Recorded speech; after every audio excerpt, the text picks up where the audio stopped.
Welcome back to the channel. Today we are finally going to be assembling the drawers and then, hopefully, getting this entire thing finished and getting everything installed. So with that, let's get into it.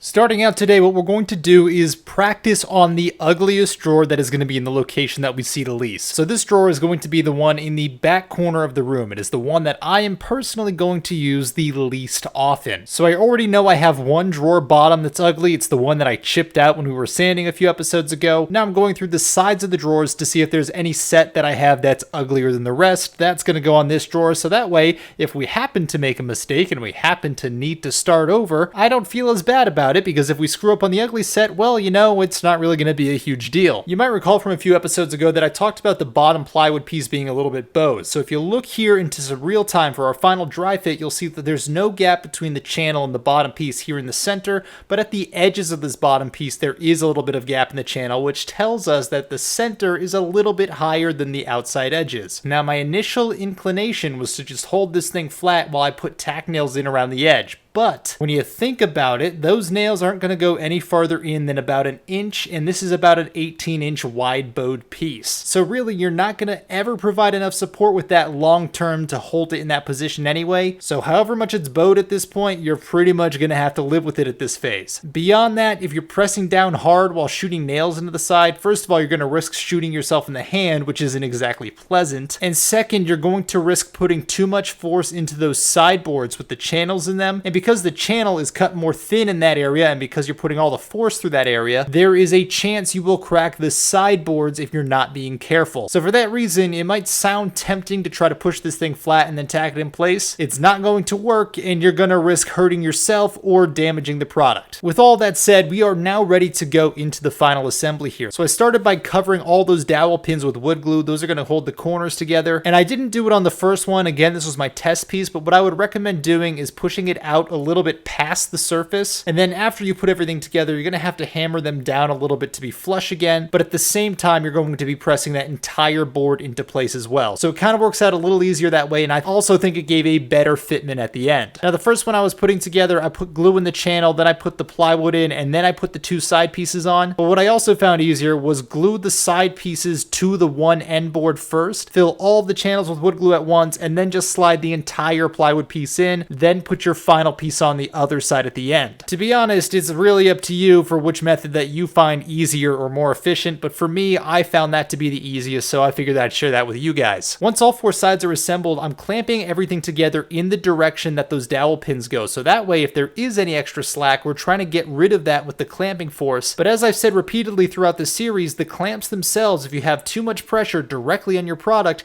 it can bite into the wood and leave marks. And because this is the final stages and we've already done the polyurethane, obviously we don't want that here. So to protect your finish on the drawers, put a wood block between your drawer and the clamp. Now, I've also said throughout this whole series that I want this thing to be ridiculously overbuilt, because overbuilt is extremely underrated. So even though I knew that the tack nails around the side into the plywood weren't going to be enough to try to keep the drawer bottom flat, I still wanted them to be there to give a little bit of extra structural support, take a little bit of the load off of the bottom of the channels, and then potentially help secure this thing a little bit more so it wouldn't creak or rattle or anything down the line. On the first one I did, I was really paranoid about having the nails go up too high, especially with the bow of the wood, and then showing on the inside of the drawer. So I tended to undershoot on that one. And there's a couple of these that deflected and then bent outwards through the bottom. So if you're trying to grab this drawer by the bottom, there's a risk of getting them. I used a hammer and a punch to pull them back out, and then a pair of pliers against a wood block to pull them out the rest of the way. So my words of advice would be that you know that you're in the center of this thing. Don't overshoot towards one end, because that's going to create more problems than anything else. Just be confident with your tack nails if that's how you're doing this. If you're being one of the lazy people who doesn't want to do that, you can skip the brad nails entirely. That is up to you. I only had one set of clamps that was big enough to span the entire drawer, so that means I could only assemble one of these at a time. That meant every time I did this, I had to wait usually about a day, but a minimum of like 16 hours before I could start the next one, on. So that did make this a little bit more time consuming than I wanted it to. And at this point, we were getting into early November. With each passing day, the temperatures were getting colder and colder. So the high temperature was about 50 degrees Fahrenheit when I was doing this. And then due to the thermal lag of my garage, because it's not really directly in the sun, my garage inside was actually a little bit colder than the outside air when I was working in here. So there was a couple days I was working in here and it was like 40 to 45 degrees. Now, when I assembled the first two drawers and it was like 60, 65 degrees, I had no problems whatsoever. But the last two drawers, when the temperatures were really starting to drop, I'm going to jump to some real-time footage. You can see these small cracks that were starting around where the dowel holes were from me pushing them in. Now, part of that is there's a little bit of polyurethane that went into the holes that I drilled, and that's taking up a little bit of the tolerance. So we're putting a little bit more force by forcing these dowel holes in there. But in the grand scheme of things, that's not a ton of force that we're putting on the wood. And if you just did all of this inside or in warmer weather, you would not have this problem. Just do it somewhere warm and you will avoid this problem entirely. And my final piece of advice on all these, which is probably something I should have said sooner, is all the joints where you applied wood glue, those are going to have a little bit of squeeze out, especially when you put this under clamping pressure. And in those channels for the sideboards, that means you're going to get squeeze out both on the top where you can see it as well as on the bottom. So what I suggest is take a bunch of Q-tips, like way more than you'll think you'll ever need, and use your fingers to really press those into the corners and all of the joints to get as much of that excess glue out. Otherwise, you could see those globs in your final product. Granted, I probably should have said that a little earlier in the video, considering gluing is one of the first things we did, but I don't really think anyone is building this thing in real time while watching the series. You're probably going to watch it and then go back and build it later. But either way, these little puddles of glue on the final product, first of all, they can cause a little bit of discoloration over time, and second of all, it just doesn't look clean. It'll really detract from the appearance of your final product. So clean it up as best as you can. The moment it squeezes out, that should give you a much nicer finish. If you wanted to be super diligent, you could also go back and fill all the holes from those tack nails on the bottom or around the dowels if you didn't want those to show. For me, that's not super critical because you're not really going to be able to see those below the drawer slides anyhow. But again, whatever level of detail you want to go up to is completely up to you. For me, that was not critical. But at this point, all four drawers were completed, so let's go inside and start the final assembly. I started by pulling everything off of the bed and then giving a final sweep underneath the bed because, to be honest, this is probably the last convenient chance that you'll ever have. Next, we're going to reinstall those 2x8 sides that are going to go all around the frame. Those are like the face boards. That'll get us back to what I've been calling bed set 2.0. It'll be the same thing that we did a few episodes ago where you get the two furthest screws about 1/8 of an inch out. You can get them into their original holes, then you go down and tighten everything, but I would definitely reclamp the crap out of everything and move your clamp along every few screws so that way you don't have any gap whatsoever between the frame and the outside face boards in your final assembly, because this is the last time we're putting these together. Once again, you're going to notice a wood block between my clamp and the outside face. Again, if you over clamp this directly against that outside surface, you could dent into the wood.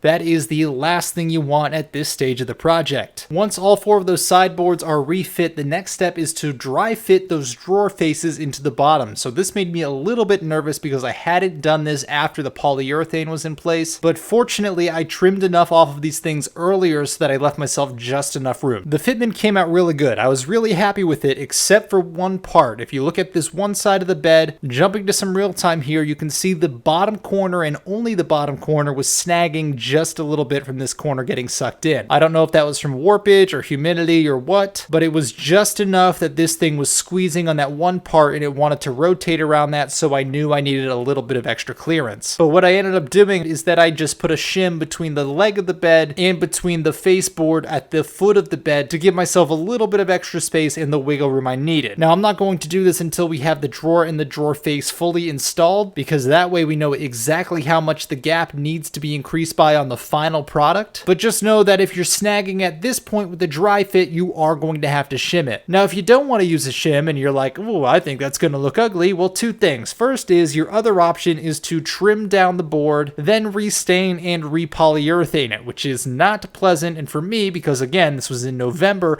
I no longer had the weather where I could do that. And number two is I am coming up on the 2-year mark since I initially finished and started using this bed. Despite using this thing daily for the last 2 years, I didn't even remember or notice that there was a shim in there until I went back and started editing this footage. And then I was like, oh yeah, I did do that. So on the list of things that you should be concerned about right now, seeing a shim shouldn't be on your list. Getting the drawers to fit perfectly, that should be your number one concern, and we're going going to go into that in a second. Now, before I installed all the drawers, I put a few more L brackets to attach those outside faces, specifically at the head of the bed to the legs, just to give the lower section a little bit more support and to prevent these legs from rotating, especially if you're moving the bed around or if you're on the bed moving around. Anyhow, just makes the thing a lot more stable, supporting those legs at both the top and the bottom. But the other legs that are going to be supporting the drawer slides, I wouldn't worry about securing those yet, and you'll see why in a second. Alright, installing the drawers. This is one of the most challenging parts of the project because, quite frankly, drawers are extremely difficult to install, especially if you have a very tight tolerance that you're going for. So for example, on this project where I wanted to make this look like it was a continuous board and that they didn't exist here on the bottom, that requires an insane amount of adjustment to get everything absolutely perfect. You also need to just leave the slightest bit of room so that if it does get hotter or colder or has more or less humidity, basically you have room for this thing to expand and contract without suddenly seizing up absolutely everything, but also without creating too much of a gap if you're going for that really discreet look. Now, the placement of these drawer slides is very subjective, so I use 16-inch drawer slides here. You can go with 18-inch ones if you really want, but for me, my bedroom's not that big, so a 16-inch drawer slide is about as far as I can pull out these drawers anyway with a full extension drawer slide. And as for placement of these drawer slides, I had the edge of them 2 inches in from the edge of the legs, so basically the surface that that drawer face is going to bottom out on, 2 inches in from the end of that, which also means it's going to be 2 inches in from the edge of that box that we made for the drawer. I had the center line be 2.5 inches down from the top of that box we made from the drawer, and that means for the drawer slides that I had, which are a pretty standard width, the top edge of those was about 1 inch down from the top edge of those 2x4s that we're using for the drawer supports. Now, I want to make clear here, these are my approximations and my measurements and my notes from 2 years ago at this point. Take your own measurements, do your own math, and make sure things fit for your assembly, because your assembly might fit together ever so slightly differently if your dimensions assembled aren't the exact same as mine. Now, with all the disclaimers out of the way, this is going to be the biggest game of guess and check. There's no other way around it. That is the only way to get these drawers absolutely perfect. I could not find a better way to do it. So on your drawer slides, there's going to be a bunch of holes on the inside. Some of them are going to be like barely big enough to fit a screw, and then some of them are going to be slotted. Start by putting the screws into the slotted holes. Do not tighten them down all the way, but tighten them down enough so that you can get the drawer slides to open and close. And when you do that, that'll allow you to get the drawer into position and then move it around a little bit, left or right or up and down, figure out where it needs to shift to get the fitment that you want. And from there, once you've made enough adjustments and you're happy with where it's sitting, immediately tighten them down all the way for those slotted positions, then put the screws through those holes that don't move to permanently attach these things. Now, I use the same lath screws that I've been using for those L brackets because I've got a huge box from them. They've got a bigger head, and if I put a ton of things in these drawers, I don't want to have to worry about them shifting over time. So I think the lath screws are going to do a better job holding things in place by distributing the load over the course of the whole head. But again, I'm trying to overbuild this thing. I'm probably going to beat the crap out of it considering I plan to use it for the rest of my life. Whatever hardware came with your drawer slides is going to be perfectly sized for these things and okay to use. Now, there's two ways to do this here. The first is that you adjust the drawer completely independently, then you put on the drawer face, which is that outward facing 2x8, and you pretty much shift that thing around until it sits exactly where you want it to sit. Now, the problem with doing it this way is that, number one, if the drawer itself isn't perfectly square, you don't really know that until after you install this drawer face, so then it might be a little bit angled where the top or the bottom is a little bit sucked in. Second is that if you want consistency for the depth between the top of that box and the top of the drawer face, you're not going to get it if you install the drawer face after the fact. So I installed it after the fact on the very first drawer I did, and then I realized that I wasn't going to be happy with it because of these factors, so I had to go back and redo the positioning of the drawer slides to readjust it a few more times, so I don't recommend doing it that way, which means what is, in my opinion, the better way to do this is install the drawer face first, and again, that was a 1-inch depth difference from the top of the box to the top of the drawer face. I used the pre-drilled holes on the face of the box to put it into the back of the drawer face, and then do all of your tinkering with the drawer slides at that point. And another mistake that you'll see I made is I started with a drawer that was near the head of the bed. But beyond that, I did it after I secured that top leg to that board that is fixed on that bottom row, which means that whatever location that thing wanted to sit was kind of already dictated by that point that I had now fixed. What I did on the second side and what made this thing go a lot faster, a lot smoother, and what gave me much better fitment is start on the board that goes at the foot of the bed, reference off of the faceboard on the foot because that's not going to move one way or another. Then once you're happy with the drawer positioning on that one and you get the gap good around the top, secure the middle leg with the L brackets so that you don't accidentally knock this thing out of position. Then do the drawer that's closer to the head, and then you can pull the entire thing all at once to close the gap between that second drawer and that board that's fixed on the bottom row near the head of the bed. And then of course you want to secure that second leg as well after you're done and you're happy with that fitment. Now there are a ton of videos out there on how to tinker with drawer slides, and you can go out and search for those on your own, but really what all of those came down to was mark where you think that it needs to go, check the fitment, check the gaps, and then pretty much hammer it in the direction it needs to move to correct your fitment problems. That's really all this is. It's guess and check, it's trial and error, and it's not really fun. This is probably the most tedious part of the entire build process, but this also has the most direct impact to your final fit and finish. So I would take your time to get this right. This took me at least a full day, but potentially a day and a half because I started adjusting it one day, decided I didn't like it at all, and kind of went back to the drawing board and restarted on a second day. But keep in mind, as close as you need to get these to have a good fitment, you don't want them so close that the drawers don't open. You do need room for that expansion and contraction, and if these things are rubbing every time you use them, it's going to drive you crazy. So a very slight gap is not only a little bit easier to create, it's also what you actually want here. Nobody is going to see that gap from any other angle than dead on, and that's part of the reason I use 2x8s is they are thick enough to hide that and not let any light through. But with all that said, once these are done, once you've put in those final L brackets to secure those legs so you know nothing's going to move, go ahead and pat yourself on the back, make yourself a drink, do whatever it is that you want to do to celebrate because this project is officially finished. So there you have it, and congratulations, you've made it the whole way through. I am super happy with the finish of this thing, and like I've said, I've had it for like 2 years at this point. There are no creaks, there's no rattles, the fitment hasn't shifted at all. I don't know about you guys, but I'm extremely proud of what I've been able to accomplish and build on what is a relatively minor budget, and I'm hoping that you can do the same. And really quick, I want to just give a shout out to my dog, who not only put up with me making it through this whole project and spent time with me in the background, but was also my biggest cheerleader for finishing the project and immediately celebrated by ruining my freshly made bed. Hopefully you enjoyed the series and learned something along the way, but that's going to do it for this episode. Thank you guys for watching, and I will see you next time.